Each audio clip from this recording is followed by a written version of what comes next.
In her last life, Natalie spent 5 years wearing herself down for Evan, only to die on a rain-soaked night after he chose another woman.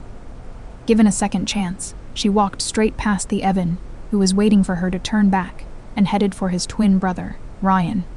When Evan finally asked with redrimmed eyes, "So he was the one you were looking for all along?" Natalie gave him a single glance. "Yes, it was never you." Welcome to Revenge Cookies. She spent 5 years as the perfect fiancée to the wrong brother. She died in the cold water while he shielded another woman. But when she wakes up at the start of freshman year, she doesn't go looking for the man who let her down. She goes looking for the boy who saved her once, the one with the faint mole by his nose. This time, she is betting on the right twin. The last thing Natalie Hayes heard before she died was Evan Mercer shouting through the storm, "Natalie, stop pretending." The warehouse side door slammed again and again in the wind. Natalie sat on the concrete near the edge of the dock, her wrists cinched behind her with plastic ties. Her shoulder had hit a metal rack, and she could barely lift her right arm. A few yards away, Samantha Blake stood wrapped in Evan's coat, tucked safely behind him. Her mascara had run, and her lips were pale. "I didn't set any of this up," Natalie rasped. "Call the police." Samantha looked up at once. I still have the message she sent me yesterday. She told me to stay away from you." Evan looked at Natalie. She had spent 5 years studying that face. For 5 years, she had remembered every follow-up appointment, handled the Foundation's most difficult donors, and sat beside him until dawn whenever he ran a fever after surgery. She could even tell from the rhythm of his breathing when his chest felt tight. Evan looked at her for 2 seconds. Enough. He reached back to steady Samantha. "Natalie, you always do this. Every time I try to live my own life, you invent another reason to drag me back." Natalie stared at the bridge of his nose. Lightning split the dark warehouse, and suddenly she saw the tiny detail she had somehow missed for years. No mole. The boy who had once pulled her away from the roadside, stepped between her and her father, and tossed his jacket over her head, had a faint little mole near the right side of his nose. Back then, he had worn a shameless grin, his reddish-brown hair blazing in the sunlight. He had said, "Don't just stand there and take it. Those are your legs. Use them." Evan frowned harder. "What's funny? I got the wrong person." "What?" Sirens wailed somewhere behind the warehouse. The men around them started to panic. One yanked open the side door, while another knocked over the metal shelving beside Natalie. Her balance went. She slipped from the wet edge of the platform. Evan's face changed instantly. "Natalie." The river swallowed her in one cold rush. Before the water filled her ears, the last thing she saw was Evan running for the edge. Too late. 2 days earlier, Natalie had found an old photograph in the Mercer family study. It showed 2 boys in their late teens, the same face. One wore a perfectly pressed shirt. The other had dyed reddish-brown hair, a baseball cap hooked around one finger, and a grin that looked like the world had never once managed to tame him. Only 2 names were written on the back: Evan Mercer, Ryan Mercer. Under the second name, someone had later added 3 words: "Gone too soon." When Natalie opened her eyes again, the first things she smelled were cheap laundry detergent and burnt toast. She shot upright. The narrow dorm bed squeaked beneath her. A freshman week schedule from State University was taped to the wall. An unopened scholarship confirmation letter sat on the desk. Her phone read the 3rd of September, 7:12 a.m. Natalie stared at her hands. No plastic ties. No bruises. Only the thin calluses left by years of part-time work. The door swung open. Her roommate, Tessa, leaned in with a cup of coffee. "You're finally awake. Your mom called 8 times. I was starting to think she'd send a helicopter." Natalie's phone buzzed again. "Mom." She stared at the name, then answered. Linda Hayes came through the speaker at full volume. "When are you sending back the scholarship refund? Your brother's car payment is due next week, and your father says you should drop a couple of classes and pick up more shifts. College doesn't have to be finished in 4 years. Natalie moved the phone slightly away from her ear. In her last life, she would have explained. She would have said the scholarship could only be used for tuition and housing. She would have reminded them she already worked 2 campus jobs. This time, she asked only one thing. "Did you access my bank account?" Silence. "What do you mean, access your account? We're family." Natalie sat at the desk and opened her laptop. So you did. Natalie Hayes, what kind of tone is that? She logged into her bank, changed her password, then emailed the university finance office to request an appointment. My normal tone. Your brother needs the money. Then he can get a job. Linda sucked in a breath. A chair scraped over the phone. Her father, Mark, had clearly taken over. Don't forget who raised you. Natalie's fingers paused over the keyboard, barely. Then she kept typing. I haven't. She ended the call and removed both parents as authorized contacts on the account. Tessa stood in the doorway, straw frozen halfway to her mouth. Did you just hang up on your dad? Yeah. Are you still alive? Natalie checked her email. So far. Tessa burst out laughing. Natalie looked up at her. It felt strange. At this point in her previous life, she and Tessa had barely known each other. Natalie had gone to class, gone to work, and gone straight back to the dorm. She almost never joined anything.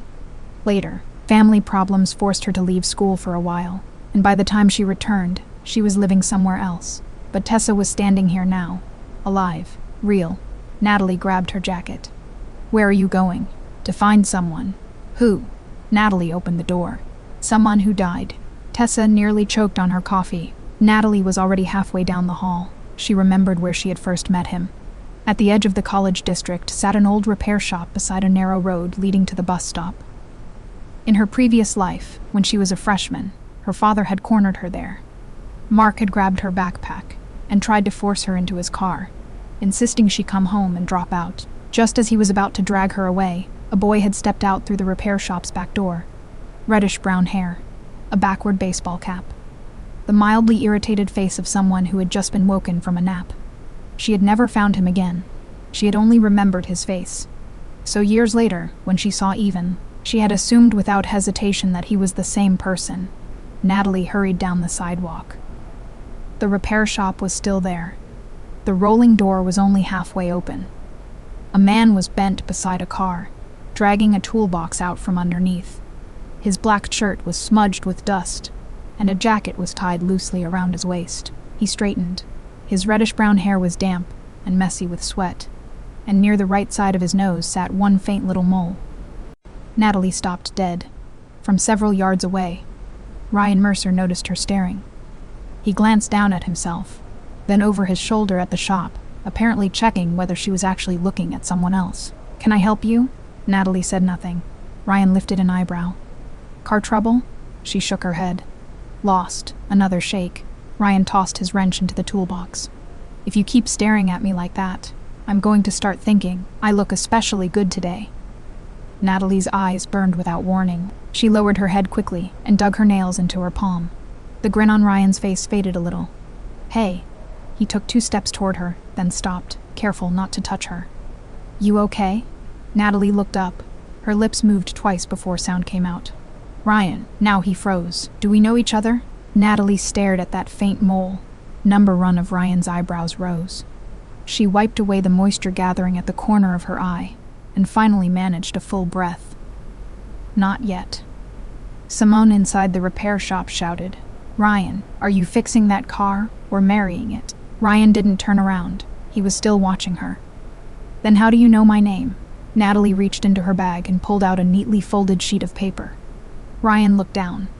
It was a hiring notice from the University Tutoring Center. Then he looked back up. Natalie held it out. Because I came looking for you. He didn't take it. For what? First, I'm getting you back into school. 2 seconds of silence. Then Ryan laughed. It sounded exactly the way she remembered. Ma'am, we literally just met. I know. Are you sure you haven't confused me with someone? Natalie met his eyes. I did once. She pressed the hiring notice into his hand. Not anymore. Ryan glanced down at the paper, still smiling.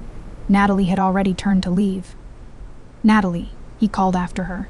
She stopped. Ryan waved the paper in the air. You never told me your name. Natalie looked back. Ryan leaned against the half-open door, looking far too pleased with himself. Your student ID is hanging off your bag. She looked down. The clear plastic card holder swung from the side pocket. Ryan's grin widened. Guess, I'm not the only one who does his homework.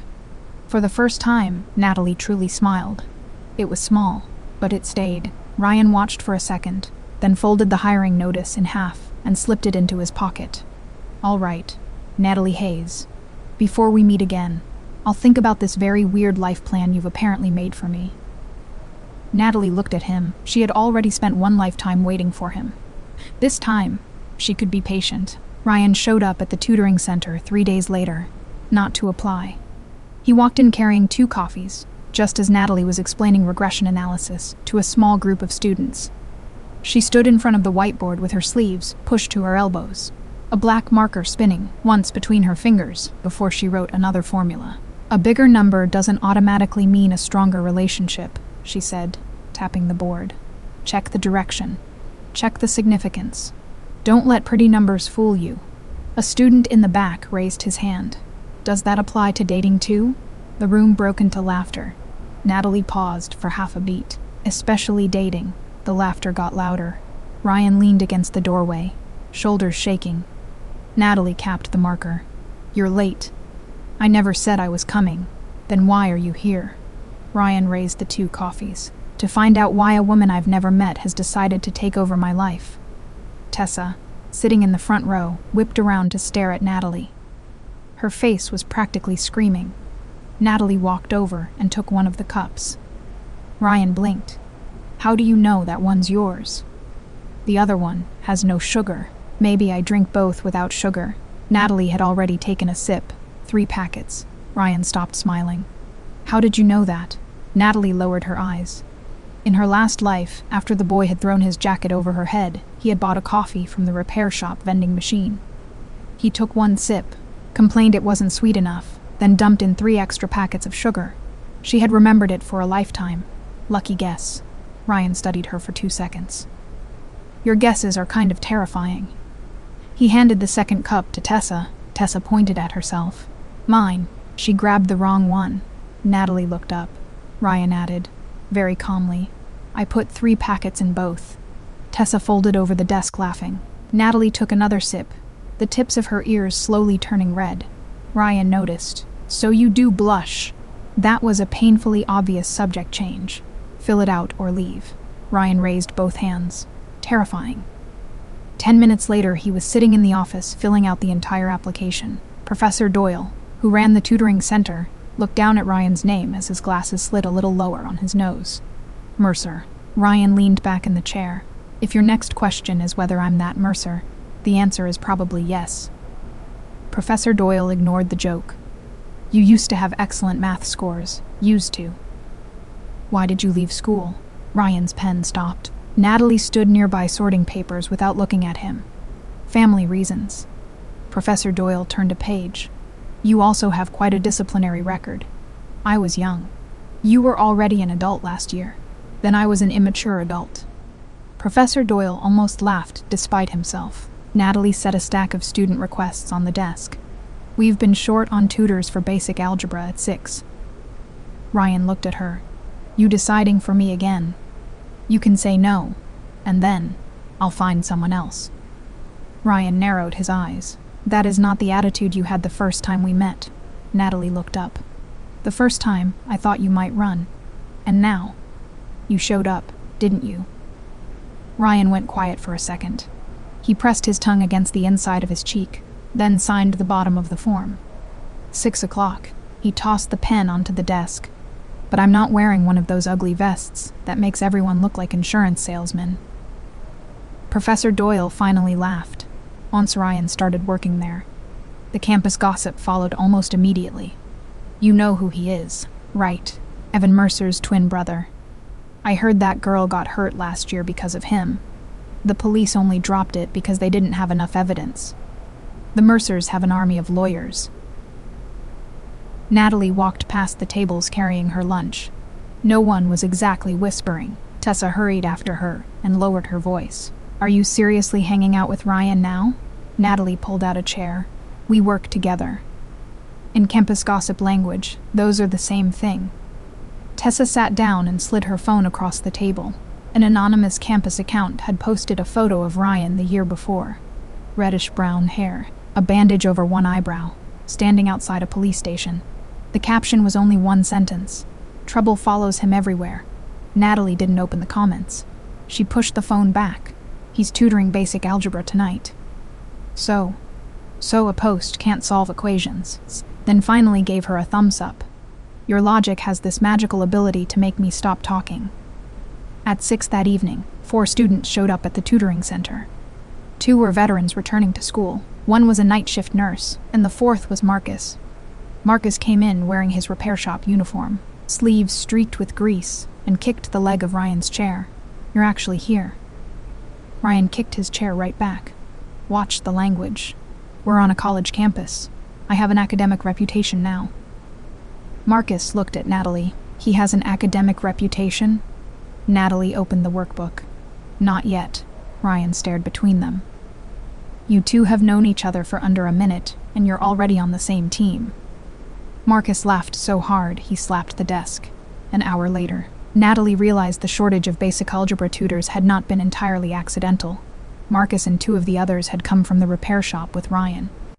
They worked during the day and studied at night for the GDOR community college entrance exams. Ryan kept saying things like, if these guys don't learn something soon, they won't even be able to understand the interest on their own bills, but his hands patiently broke every problem down into the simplest steps.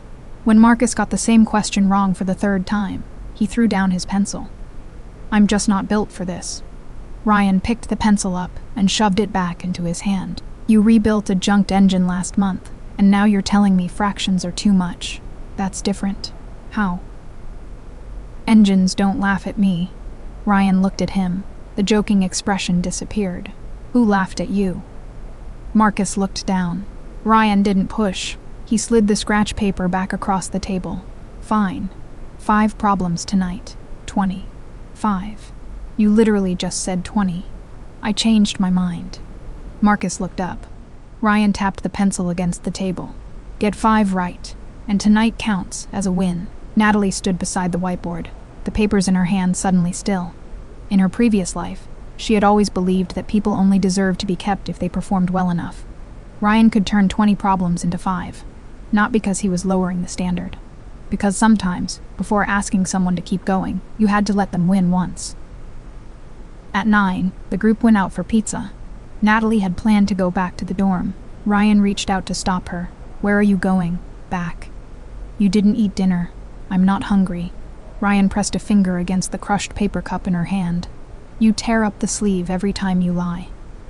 Natalie looked down. The cardboard sleeve was already shredded into strips. After 2 seconds, she said. It's expensive. Ryan stared at her. What is? Eating out. Marcus cut in from beside them. Ryan's paying. Ryan turned. Why am I paying? Because you're the richest one here. That is blatant class discrimination. Natalie pressed her lips together. Ryan immediately turned back. Did you just laugh? Number, I saw it. You should get your eyes checked. You're getting mean. Tessa came out just in time to hear that and laughed. She's been talking more lately, too. Ryan glanced at Natalie. Good, she's learning to fight back. He pushed open the restaurant door. Get inside. Marcus got 5 problems right. That deserves a celebration. Marcus corrected him at once. 7. You copied the last 2 from me. I still copied them with my own hand. The entire table dissolved into arguments. Natalie sat near the wall with a slice of pizza in front of her that had an almost unreasonable amount of cheese. Ryan pushed the red pepper flakes toward her. You like these? Right. She looked up. Lucky guess, he said, imitating her. Natalie finally laughed out loud. It wasn't loud. But the entire table paused for half a second. Tessa started clapping first. Historic moment. Natalie grabbed a napkin and threw it at her. Ryan leaned back in his chair, smiling with his eyes. That was when Natalie's phone buzzed. She looked down. It was an email from the University Academic Competition Committee.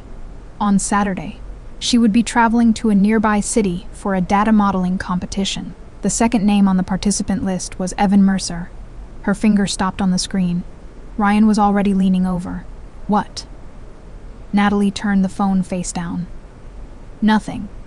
By the next day, The rumor about Natalie and Ryan had already evolved from they know each other to their dating. At lunch, Samantha Blake came to see Natalie herself. Samantha sat across from her and set down her coffee. "I don't mean anything by this." Natalie looked at her. "Usually, nothing good follows that sentence." Samantha smiled. "You're different from what I expected." Natalie's hand paused around her fork. "Have we met?" "Evan mentioned you.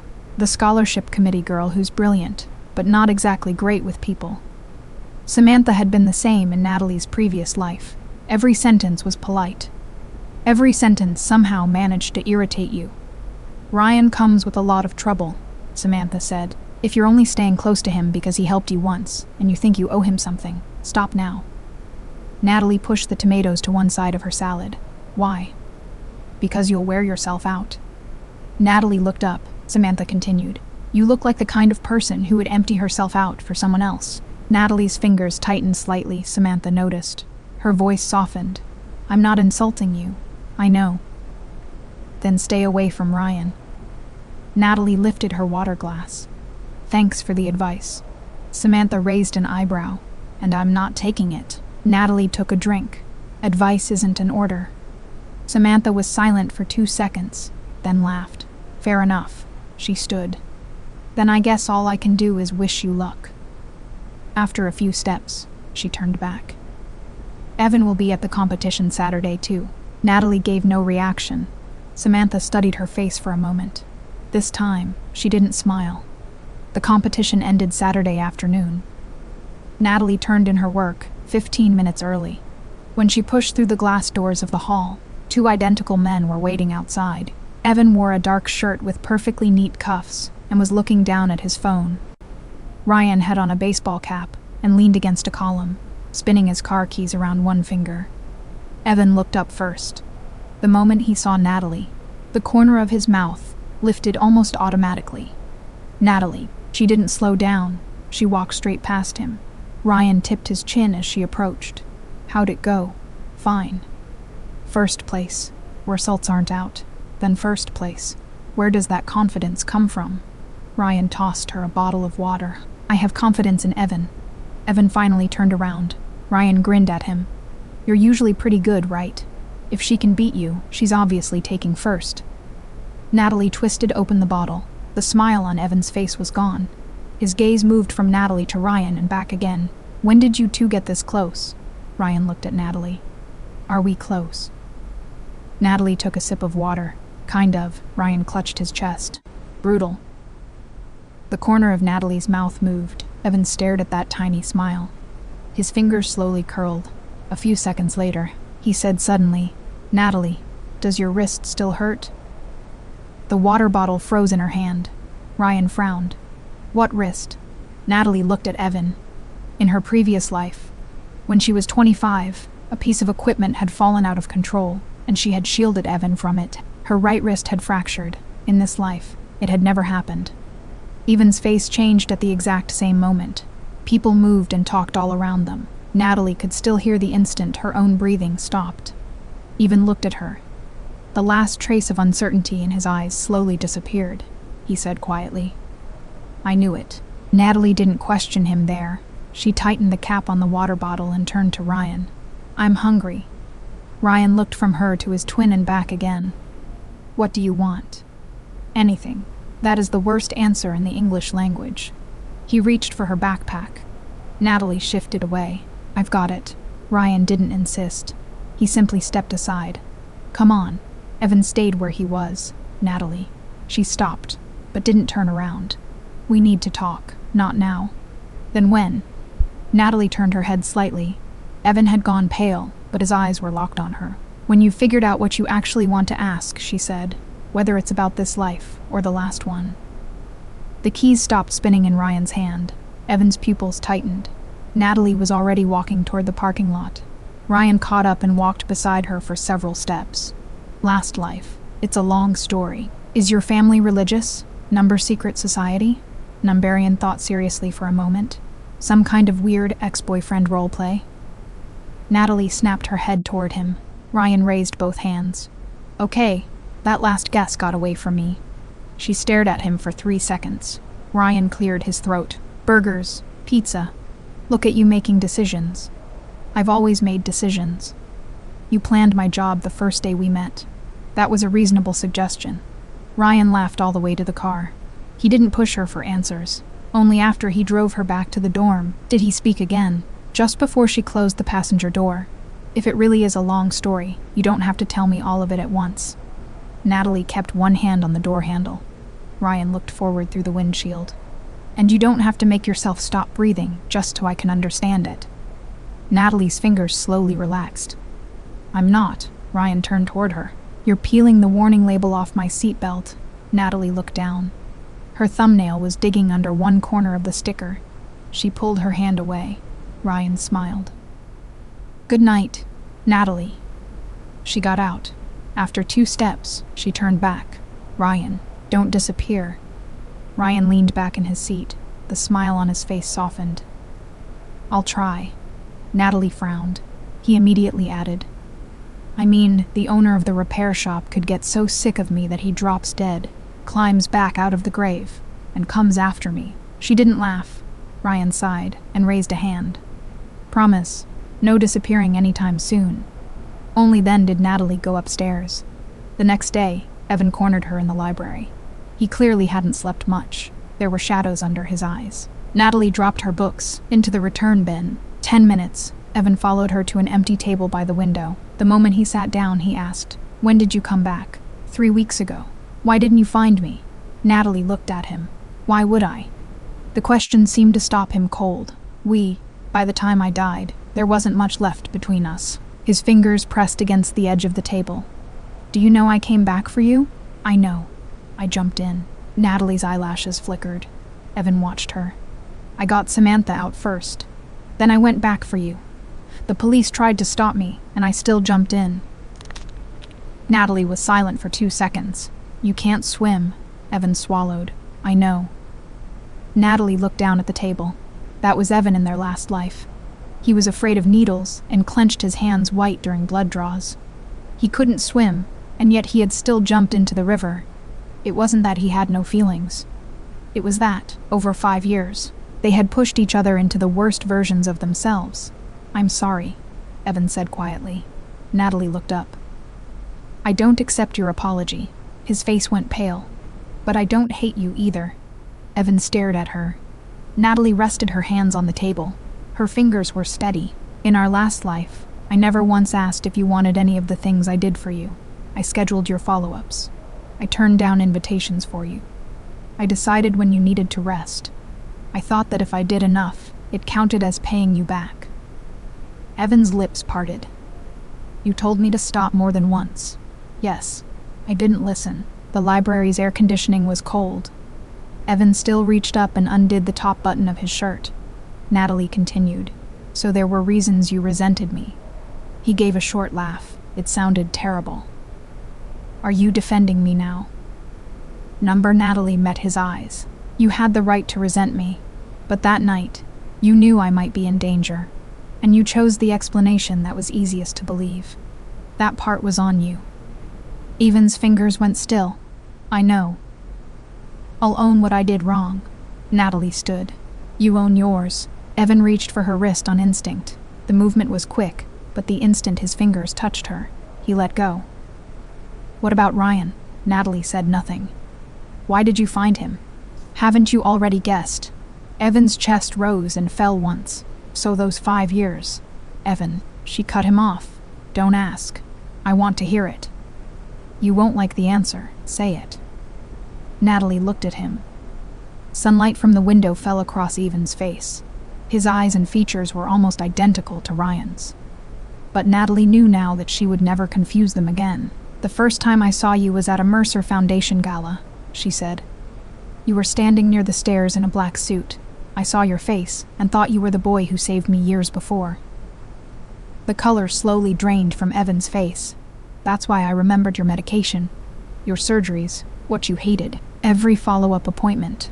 Natalie paused. It wasn't because I understood you that well. It was because I thought I owed you.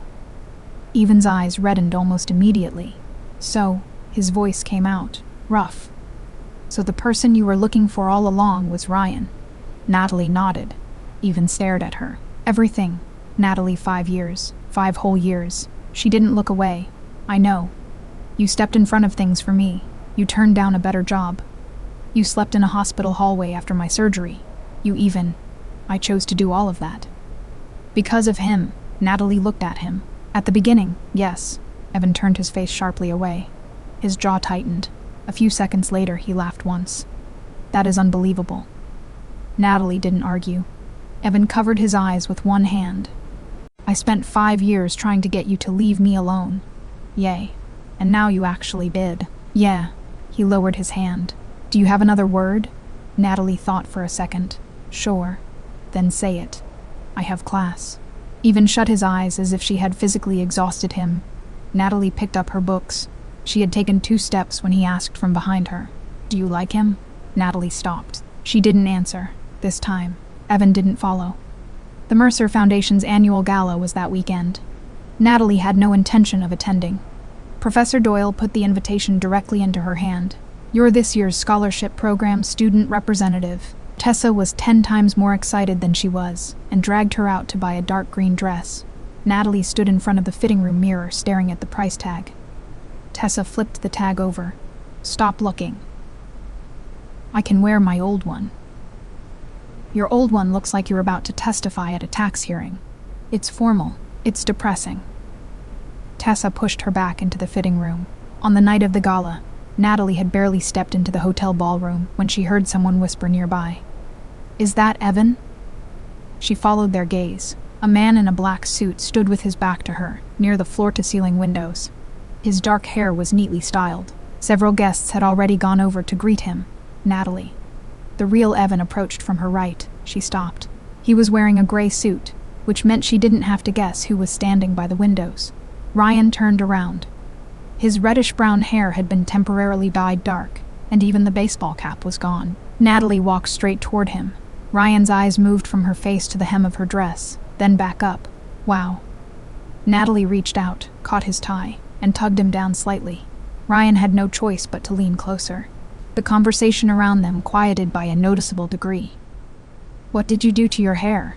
She asked. Ryan blinked. That's your first sentence? It looks bad. Ryan pressed a hand to his chest. Cruel. Change it back. First thing after tonight, and don't use anything too harsh. Are you monitoring my scalp health now? Natalie released his tie.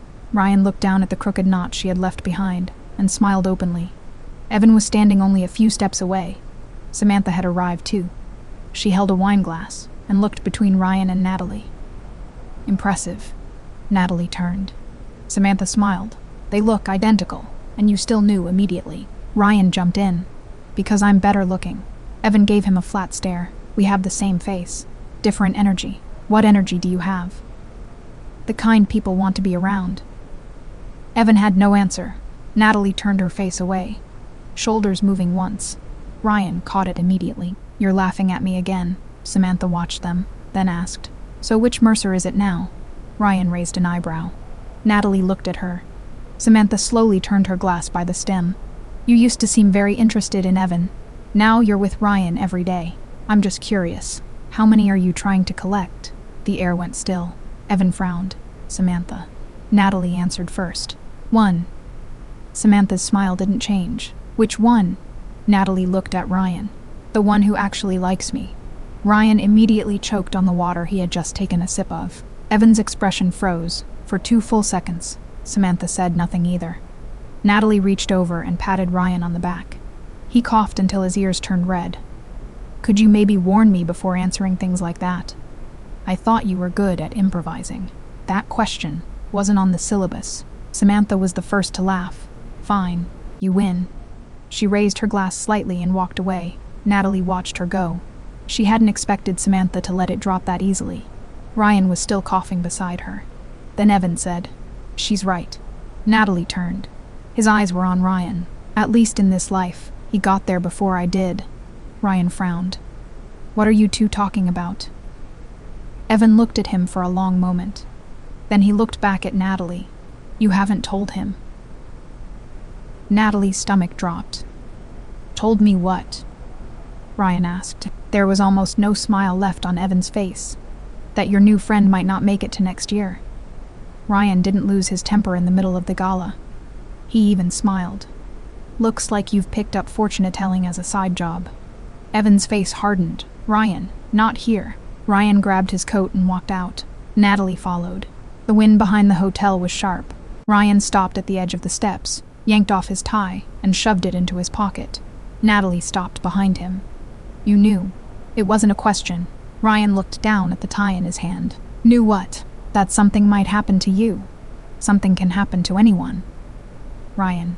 He looked up. Natalie had gone pale, but her hands stayed at her sides. She didn't grab him. She didn't try to block his way. Don't joke about this. The smile slowly disappeared from Ryan's mouth. How much did Evan tell you? Enough to know you're hiding something. And you. Natalie paused. Ryan took one step closer. The first day you met me, you knew my name. You knew how much sugar I put in my coffee. You knew things about my brother that you shouldn't have known. His voice stayed quiet. You're hiding things too. Natalie's throat tightened. Ryan watched her for several seconds, then stepped back half a pace. So, we're even. Number, how is it different? Because you die. Ryan's expression went still. Natalie's breathing quickened. For the first time, she said the words out loud. I've seen it. The wind caught the hem of her dress. Ryan didn't move. Natalie, I saw you die. Her voice dropped lower and lower. I couldn't even find you. All I found was an old photograph with "Gone Too Soon" written on the back. The last trace of humor vanished from Ryan's face. He lifted one hand, then stopped halfway. When you said a last life. Natalie nodded. I died once too. Ryan stood there in silence. After nearly half a minute, he asked, How? Natalie's fingers curled. I fell into the water. Ryan closed his eyes briefly. Of course. That was why she always sped up whenever they walked near the river, why her face changed whenever she heard news about a water rescue. Ryan reached toward her. Before touching her, he still asked, Can I? Natalie didn't answer. He gently took her cold hand. Then let's not solve the mystery of my expiration date tonight. Natalie looked up. You're so pale. You look like you might beat me to it. She glared at him. A little of Ryan's smile came back. There, better. He took off his coat and draped it around her shoulders. Come on, let's go. For the next week. Natalie didn't push him about what might happen. Instead, she investigated the accident from the year before. The public police file was thin. A woman named Lily Foster had been involved in a confrontation with a man near a parking lot. She panicked, ran toward the street, and was struck by a car. Ryan had appeared behind her with blood on his hands and torn clothing. There was no complete surveillance footage. No one ever found the man Ryan said had been there. The police didn't have enough evidence to charge him. The internet, however, had already handed down its verdict. Natalie sorted every public post by timestamp. The first post claiming Ryan had been chasing Lily went up 47 minutes before the police issued their first official statement. The poster claimed to have seen it with my own eyes, but traffic block records showed that person had been standing somewhere with no line of sight to the alley at all. Natalie kept digging. At 2 a.m, Tessa sat up in bed. You're still awake. Natalie stared at her screen. This account was deleted later. What account? The first person who spread the story. Are you becoming a detective now? Natalie wrote down an old cached address. I study data. Tessa dropped back onto her pillow. Are all data people this scary? The next day, Natalie went to the hospital to see Lily's parents. The moment they heard Ryan's name, they started to close the door. Natalie moved her hand away from the frame. She didn't force it the way she might have in her previous life. I'm not here to ask you to forgive him. The door stopped. Lily's father looked at her. Then why are you here? To ask one question. Natalie placed a printed timeline on the table. After the accident last year. Did Ryan come here every month? Neither parent answered. Natalie continued. The first deposit into the anonymous medical fund was made that same month. Lily's mother's eyes reddened. The Mercers are rich. I know. They can pay people to keep quiet. Natalie nodded. That's why I'm not using money as proof of anything. She took out her phone. I only want you to hear a few recordings. The first was Marcus. When I was 19, I stole Ryan's wallet. He found me the next day. Didn't call the cops. Dragged me to the repair shop and made me work. Paid me normal wages too, except I had to do 10 math problems every night. It was incredibly annoying. The second was Owen. After I dropped out, I thought my life was over. He told me, "You didn't fall off the map. You just changed routes." Then he threw a JED application at me. The third came from a night shift nurse. I didn't know him. I had a flat on the side of the road. He changed the tire and left without even telling me his name. Lily's father kept his head down. When the final recording ended, he said suddenly, "He comes here too." Natalie didn't move. "We've made him leave. We've yelled at him." His voice turned rough once I hit him. Lily's mother covered her mouth. He came back the next month anyway. Natalie looked through the small glass panel in the hospital room door. Lily lay quietly inside. "I'm not asking you to change your public story," Natalie said. "Until there's new evidence. Anything you say will just be dismissed as the Mercer family paying you off." Lily's father looked up. "Then why are you doing any of this?" Natalie turned toward the window. The midday sun was bright. "Because he always stands near the door, against the wall, in the darkest part of the parking lot." She put her phone away. "I just want him to have one day when he doesn't feel like he has to hide." Footsteps sounded in the hallway. Natalie turned. Ryan stood at the far end of the corridor carrying a bag. She had no idea how long he had been listening. They looked at each other across the hallway. Ryan looked away first. "Are you stalking me?" Natalie walked toward him. "You come on the same day every month. Data analysis is the worst." "Thank you. That wasn't a compliment. I'm taking it as one." Ryan looked down at her hand. "Natalie." She followed his gaze. There was a thin red paper cut over the knuckle of her right hand from going through old records the night before. Ryan was silent for 2 seconds. "If you were ever down to your last breath, would you still tell everyone you were fine?" "Number, progress. I'd say I could still breathe." Ryan closed his eyes. "I take back the word progress." Natalie finally smiled. Ryan handed the bag to Lily's parents, but didn't go into the room. After they left the hospital, he asked, "Do you really think she'll wake up?" "Yes." "Based on what?" "Her doctor's latest assessment. That's it." Ryan laughed. "The data genius is using instinct now." Natalie looked up at him. "You don't like that?" "I like it." He answered too quickly. Natalie's step faltered. Ryan realized it too and immediately looked up at the sky. "Nice clouds today." "There aren't any clouds. Then the sun is very round." "Ryan, please stop talking and let me keep a little dignity." Natalie laughed so hard she bent forward. That evening, when she returned to the dorm, her father was waiting outside. Mark rushed at her the moment he saw her. "You canceled the family card." Natalie stopped on the steps. "Number, I canceled my card. Your brother's car payment is past due. That has nothing to do with me." Mark reached for her arm. Natalie stepped back immediately, already pulling out her phone. "Don't touch me." Mark lowered his voice. "So this is who you are now.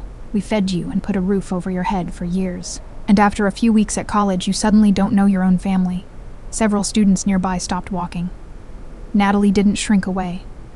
"Last month, you used my identity to apply for 2 credit cards." Mark's face changed. "What are you talking about?" "The applications came from our home IP address. The signatures aren't mine. The University Legal Aid Clinic has copies of everything." "That was for your brother." "I know." Mark stopped. Natalie stepped down 1 stair. "That makes it easier. You'd take your own parents to court." "If I have to." Mark's face reddened. "After everything we did for you?" Natalie looked directly at him. "Name one thing." The area around them went completely quiet. Mark opened his mouth. Natalie waited 2 seconds. Exactly. She walked past him. Mark shouted something after her. Natalie didn't stop. Only after she rounded the corner of the building did she lean against the wall.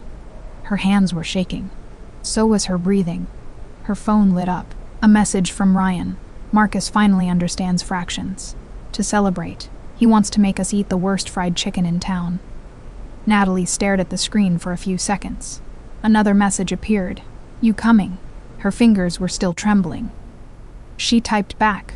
"I'm coming," Ryan replied, almost immediately. "Good. Your job is to stop him from ordering the biggest bucket." Natalie leaned against the wall and smiled. Then, while she was still smiling, tears started falling. She didn't wipe them away. After a while, she covered her face with both hands. She cried for less than a minute. Then she washed her face and went out. At 11 that night, Ryan drove her back to the dorm. Natalie sat in the passenger seat without opening the door. I made my dad leave today. Ryan's hand went still on the steering wheel. Good. My hands wouldn't stop shaking. That's normal. I thought I wouldn't be scared. Ryan turned his head toward her. Who decided strong people aren't allowed to be scared? Natalie said nothing. Ryan reached over and turned up the heat in the car. You were scared. You still didn't go with him. Natalie lowered her head. After a long time, she said. I hate being a burden. Ryan tapped the steering wheel. Then you picked the wrong friend. She looked up. I collect burdens. Natalie's nose suddenly stung. Ryan pointed at her at once. No crying. I don't have tissues in this car. You just said I was allowed to be scared. Fear is fine. Runny noses are where I draw the line. Natalie smacked his arm. Ryan laughed, caught her wrist for a second, then let go. A phone buzzed on the center console. Evan's name was on the screen. Ryan answered on speaker. What? There was a 2-second silence on the other end. Dad wants you home tomorrow. Number Ryan. I'm hanging up. Wait. Evan's voice dropped. Is Natalie in your car? Ryan glanced at her. Since when do you do attendance checks? Put her on. Ryan raised an eyebrow and handed Natalie the phone. What is it? She asked. Evan's breathing stopped for a beat on the other end. I found what you wanted. Natalie sat up straighter. The exact date Ryan died in our last life. When? October 27th. Natalie looked out the passenger window. An electronic sign by the road displayed the date. The 13th of October. 14 days. Starting on October 14th, Ryan discovered that he had apparently acquired a personal security detail. 7 in the morning. Natalie, you awake? 7:03. Text me when you're up. 7:05. Ryan sent back a selfie with his hair sticking up in every direction. I'll leave. Still handsome. Natalie, stay away from the river today. I wasn't planning to go near it. Don't take the road behind the repair shop either. Why? Storm drain. For the first 3 days, Ryan thought it was funny. By day 5, he discovered that his weekend volunteer shift had somehow been canceled. On day 7, Marcus told him Natalie had specifically asked the shop owner which nights Ryan usually worked late. On day 8, Ryan saw a spreadsheet open on her phone. The title read, Ryan Risk Timeline. Location, weather, transportation.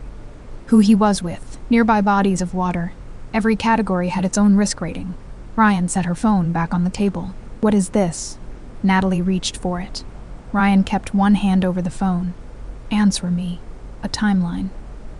I can read. Natalie looked up. Ryan wasn't smiling. Everyone else had already left the tutoring center. Only the soft hum of the air conditioning remained. You canceled my volunteer shift Saturday? It's near the river. You asked Marcus for my work schedule. I needed to know where you'd be. Why? Natalie stared at him. You know why. Ryan released the phone and stepped back. You're not protecting me. Natalie frowned. Then what am I doing? Managing me. Ryan, what time I wake up, where I go, who I'm with, whether there's water nearby. He pointed at the phone. What's next? You put a tracker on me. Natalie pressed her lips together. Ryan watched her expression, his chest rising once. Is this what you used to do to Evan too? The words landed hard. Natalie's face changed instantly. Ryan regretted it the second he said it. But Natalie had already picked up her phone. At least he survived. So, Ryan's voice hardened too. So as long as someone stays alive, it doesn't matter whether they want the life you've planned for them. Natalie's eyes turned red, because I watched you die. The room went silent. Ryan didn't move. Natalie's chest rose and fell sharply. I didn't even go to your funeral. I didn't know who you were. By the time I found out, you'd already been gone for years. Her fingertips had gone white, and now I know the date. 14 days, 13 days, 12 days. Every morning I wake up and the first thing I do is count how many days you have left. Ryan's jaw tightened. Natalie's voice shook. What am I supposed to do? Let me live. That's what I'm trying to. Numbarian cut her off. He stepped in front of her and pulled the risk chart back up on her phone. This isn't living. Natalie, you can't see one ending and then turn every minute I have left into an exercise in avoiding it. A tear slipped down her face. She immediately reached up to wipe it away. Ryan caught her hand, then slowly released it. You're allowed to cry. Natalie glared at him. I don't want to cry. Then yell at me. I don't want to do that either. Shame. I was ready. That only made more tears fall. Ryan finally sighed. Listen to me for once. Natalie said nothing. Don't turn me into your next debt. Her entire body went still. Ryan's voice dropped. You don't owe me a life. When I helped you back then, I wasn't buying ownership of your next 10 years. You eat pizza with me. You help Marcus study. You yank my tie, crooked at fancy parties. You laugh once in a while. He paused. That's enough. Natalie stared at the floor. Ryan bent slightly, blocking her view until she had no choice but to see him. Look at me. She raised her eyes. If October 27th really has something waiting for me, I'll be careful. Not because you ordered me to. Because, weirdly enough, I kind of want to see what November looks like. Natalie's lips trembled. Ryan smiled. Mostly I want to see if you're still this annoying in November. Natalie shoved him. Ryan stepped back dramatically and clutched his chest. Violence. Shut up. There it is. Finally. After that day, Natalie deleted the risk spreadsheet. Not because she stopped caring. She simply replaced hourly location checks with one message. Tell me when you get home tonight. Ryan. In return, stop disappearing on purpose. On October 22nd, Lily woke up. Natalie was in class when the news came. She saw 3 exclamation points from Ryan on her phone and shot to her feet. The entire class looked at her. The professor pushed up his glasses. Miss Hayes. Natalie grabbed her bag. Sorry. What happened? She paused. Simone woke up. Then she ran out of the room. Lily was still very weak at the hospital. The police didn't conduct a full interview right away. But on the first day she was awake, she held her mother's hand and managed to say one name in broken pieces. It wasn't Ryan's. A few days later, police formally reopened the investigation. At the same time, investigators contacted the first anonymous poster Natalie had traced. The person finally admitted they had never witnessed anything. They had heard half a story from someone else and rewritten it as, I saw it myself, because it got more attention. The campus account quietly deleted the old post. People started saying, maybe we got Ryan wrong. Ryan saw one of the posts, stared at it for 2 seconds, and locked his phone. Marcus asked, You're not going to say anything. About what? Come on. This is your chance to make them eat it. Ryan shoved the phone into his pocket. They didn't ask my permission when they buried me. He pushed open the repair shop door. I don't need their permission to climb back out. Natalie stood beside him. She said nothing. Ryan walked 2 steps, then turned back. You can compliment me, though. For what? That line was pretty good, right? Natalie considered it. You have terrible taste. I don't. Then who's handsome? Natalie looked at him for 2 seconds. Ryan suddenly lost his nerve. Never mind. You, Natalie said. Ryan nearly tripped over his own feet. Marcus howled with laughter behind him. On October 25th, Evan asked Natalie to meet him. He placed a file envelope on the table. These are some of the records from after Ryan's accident in our last life. Natalie didn't reach for them. Evan looked at her. You seem less unhinged than you did a few days ago. Thank you. That wasn't a compliment. You and your brother really do talk alike. Evan's expression shifted. Ryan used to be more like me. Natalie finally looked at him. Evan opened the envelope. When we were kids, he had better grades than I did. Teachers liked him. He had more friends. I was sick a lot, and he was always with me. Then people started picking on me, and he started fighting them. After it happened enough times, that was all anyone remembered, that Ryan fought. Evan gave a humorless smile. Our parents started telling him not to make trouble for the family. Natalie's fingers tightened slightly. After Lily's accident, their first reaction was the same. They told him not to speak. They didn't ask what happened. They told him to keep quiet. Evan slid a medical record across the table. In our last life, on October 27th, Ryan went to the river to rescue people. Natalie stopped breathing. He got 3 people out. On the 4th trip, he didn't come back up. Evan's voice grew quieter. When they pulled him out, he was unconscious. The doctor said the odds of meaningful recovery were extremely low. Natalie stared at the page. The words blurred. Evan continued. By then, my heart was failing. Natalie looked up. Evan's eyes were red. In the end, I received his heart. Natalie sat frozen in her chair. By 25 in their previous life, Evan's health had improved dramatically. She had always believed the surgery had simply worked. But that heart, Evan pressed a hand to his chest. You used to tell me my heartbeat sounded stronger than before. Natalie stood so fast, the chair scraped harshly across the floor. Stop. Even stop talking. Natalie grabbed her bag. She had taken several steps when he said behind her, Ryan didn't die only because he drowned. She stopped. What does that mean? Evan's face was pale. After the first resuscitation, he woke up once. What did he say? Evan took a long time to answer. He said, enough. Natalie gripped the strap of her bag. He said he was tired. When he got worse again, he didn't have much fight left. Evan's voice broke. In our last life, we all thought the so-called death date was just an accident. Later, I realized. Ryan had stopped wanting to save himself long before that. Natalie ran out of the restaurant. She called Ryan as she moved. No answer. Again. A 3rd time. A 4th. Finally, Marcus picked up. Where's Ryan? Wasn't he going to find you? Natalie stopped walking. What? He said you looked off today. He went to campus to check on you. Rain began tapping the windows. Natalie looked up sharply. A date sign hung outside the coffee shop on the corner. The 27th of October. She turned and ran toward campus. 10 minutes later, Tessa came rushing out of the dorm. Ryan just called me. What did he say? He wanted to know where you were. Natalie's phone buzzed at the same moment. Emergency weather alert. Heavy rain was causing the river level to rise rapidly. A second later, Marcus called again. There were voices shouting in the background. Natalie. His voice was shaking. Someone went into the river. Natalie tightened her grip on the phone. Marcus paused. Ryan jumped in after them. By the time Natalie reached the river, a rescue rope was being hauled out of the water. It came up empty. She stopped at the edge of the crowd, every trace of color leaving her face. Rain streamed down through her hair. Simonine was helping a woman who had just been pulled from the water sit beside an ambulance.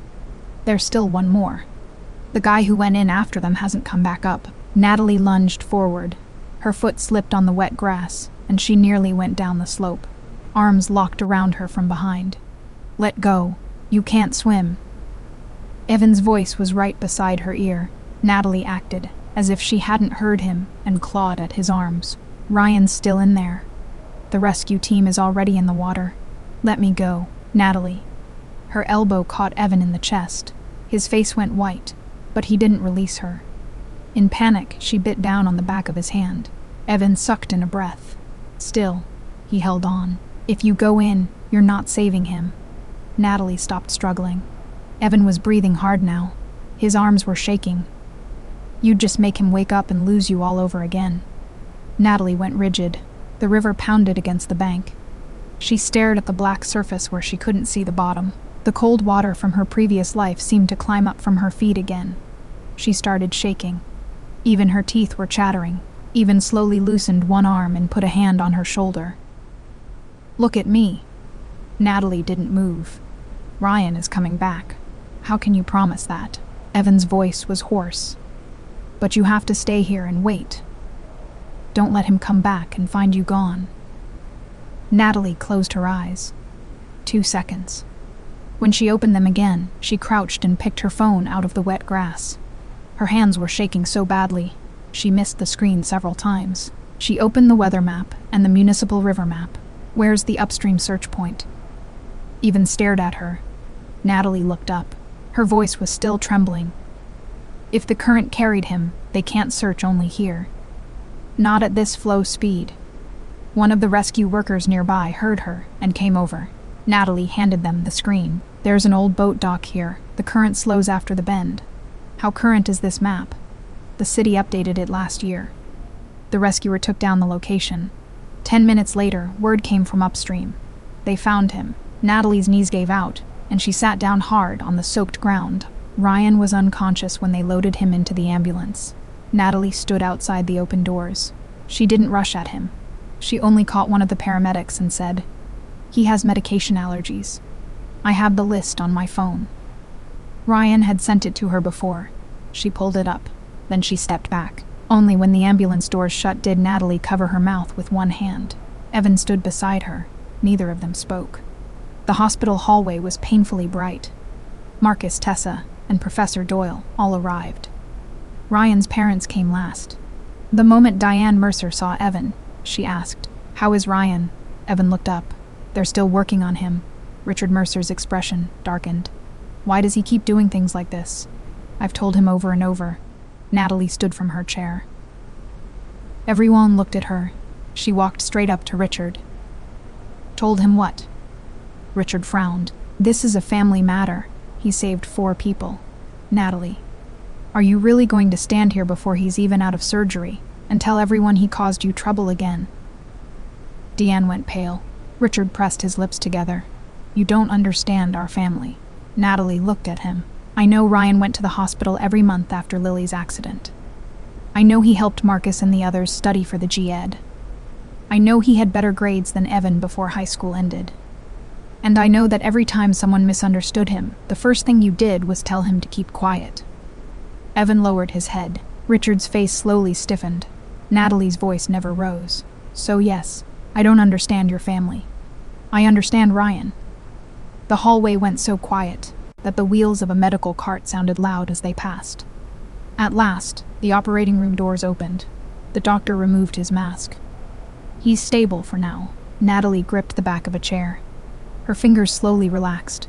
Ryan remained unconscious for 3 days. During those 3 days, another storm broke outside the hospital. Someone at the river had recorded the entire rescue. The video showed Ryan guiding 3 people toward the rescue rope. The final time he went back, it was for a woman trapped by a fallen branch. When the woman was first pulled out, she was confused and panicked and said Ryan had scratched her. People immediately dragged up the old case from the year before. Same old Ryan Mercer started appearing online again. Then the full video was posted. The comments went quiet for a long time. After that, the entire story changed direction. At the same time, Lily gave her first formal statement. She confirmed that the man chasing her the year before had not been Ryan. Ryan had run into the alley to stop him. Using the new lead, police later found another witness connected to the case. The anonymous campus account deleted its old post. The page that had once read "Trouble follows him everywhere" became a 404 error. Marcus stared at his phone and muttered. They deleted that fast. Natalie sat beside Ryan's hospital bed without looking at the screen. Ryan still hadn't woken up. She came every day, but she no longer stayed all night. Professor Doyle had sent her back to campus on the first day. You can worry about him and take your exam. Those 2 things are allowed to exist at the same time. Natalie took the exam.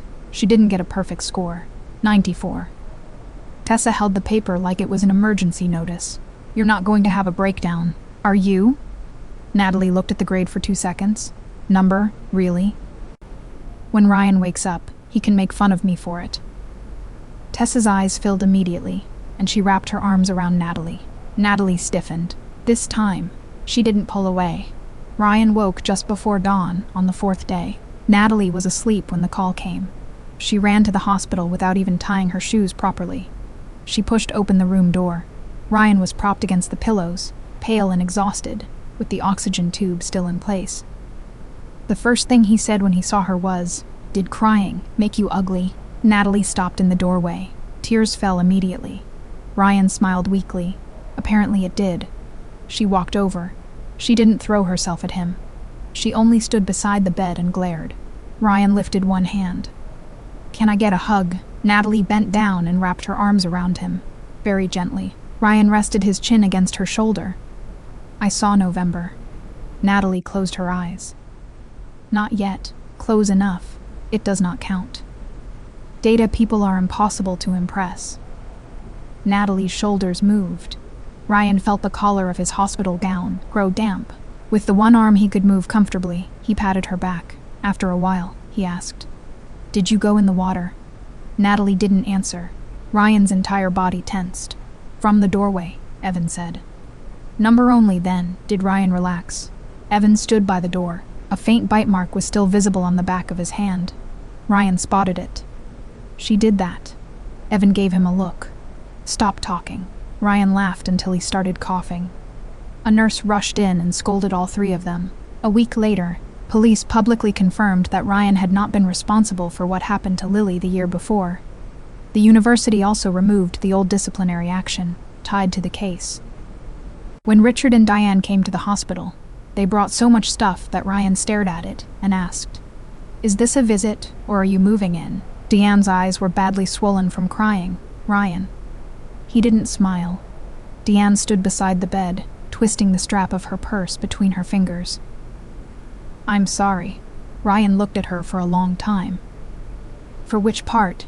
Tears slipped down her face. Ryan didn't rush to comfort her. Richard stood behind her, rigid. "We were only trying to protect this family." Ryan nodded. "I know." Richard seemed to relax. Then Ryan added, "So you chose not to protect me." Richard had nothing to say. Natalie stood by the window. She didn't interrupt. This was Ryan's account to settle. He deserved to do it himself. 2 weeks later, Ryan decided to spend some time out of state for rehabilitation and reapply to college while he was there. Before leaving, he asked Natalie to meet him at the repair shop. His reddish-brown hair was back. Natalie stood in the doorway and looked at him for 2 seconds. Finally, "You look like yourself again." Ryan ran a hand through his hair. "I risked my entire scalp for this."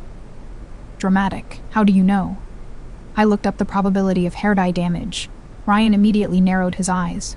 "You didn't make another spreadsheet, did you?" Natalie smiled. "Number hand over your phone. I'm checking." "Get lost." Ryan nodded with satisfaction. "Excellent. You're becoming almost normal." Natalie tried to kick him. Ryan dodged.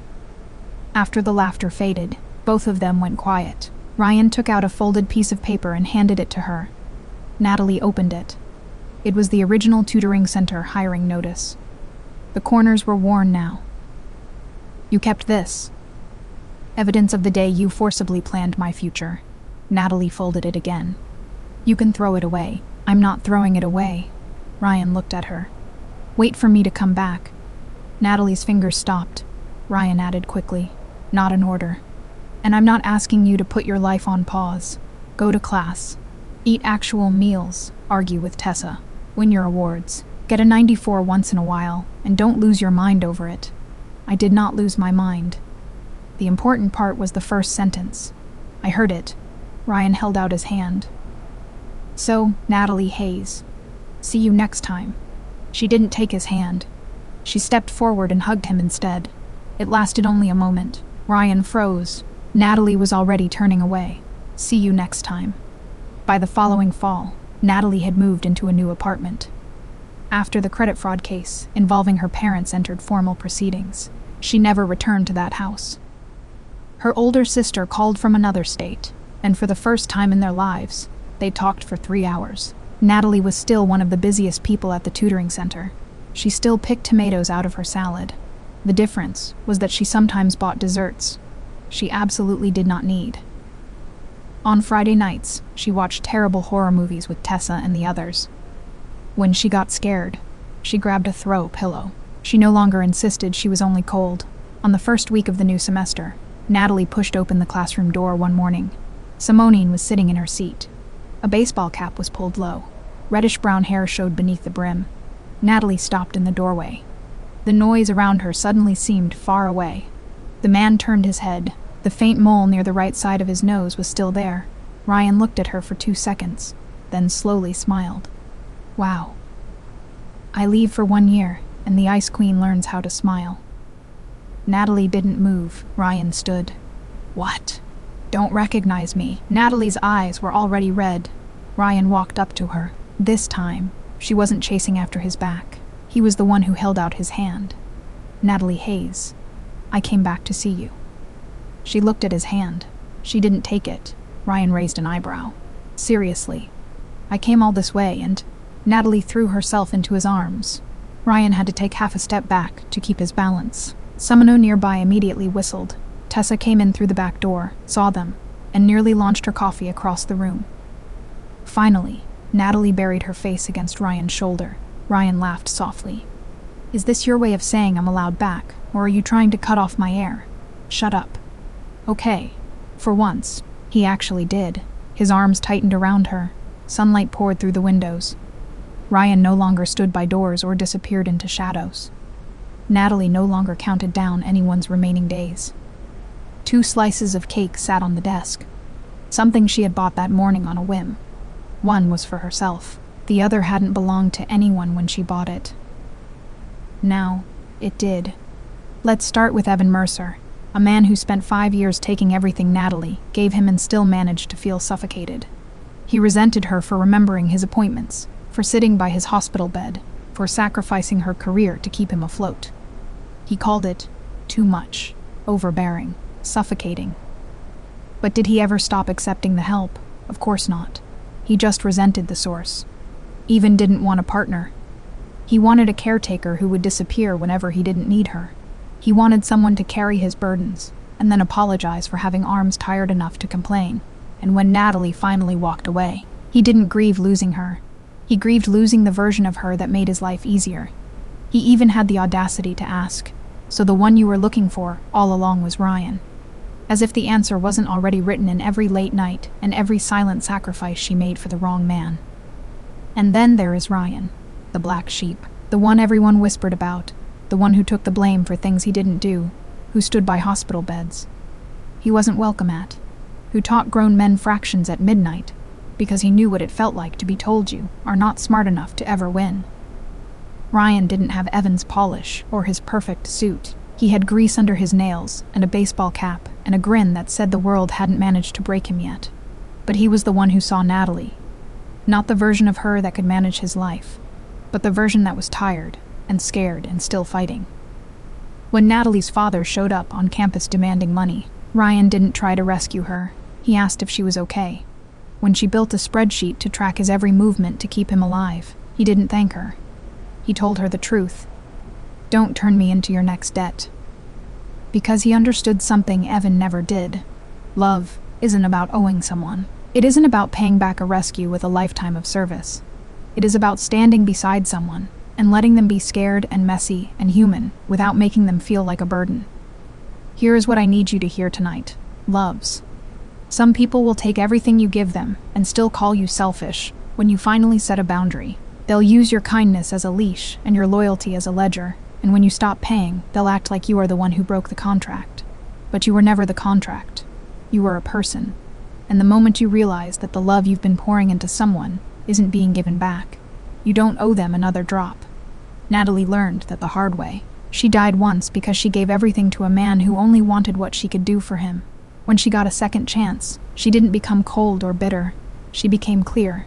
She found the person who actually saw her, who remembered how she took her coffee, who told her to cry when she needed to, who said, "You are allowed to be scared," and didn't make her feel weak for it. And in the end, Ryan didn't die. He saved those people, survived the river, and came back, not because Natalie controlled every minute of his life, but because he finally had a reason to fight for his own. He wanted to see November. He wanted to see her. That is the difference between being someone's caretaker and being someone's reason. The story's told. She found the right twin, rebuilt her life, learned to say no to her family, and finally stopped counting down the days until she lost someone. She bought 2 slices of cake that morning. One for herself, one for the person who came back to her. Now, it is your turn. Are you ready to stop paying debts that were never yours and start living a life that actually belongs to you? I am Nova. Sweet dreams tonight and tomorrow. Rise from the ashes. Reborn.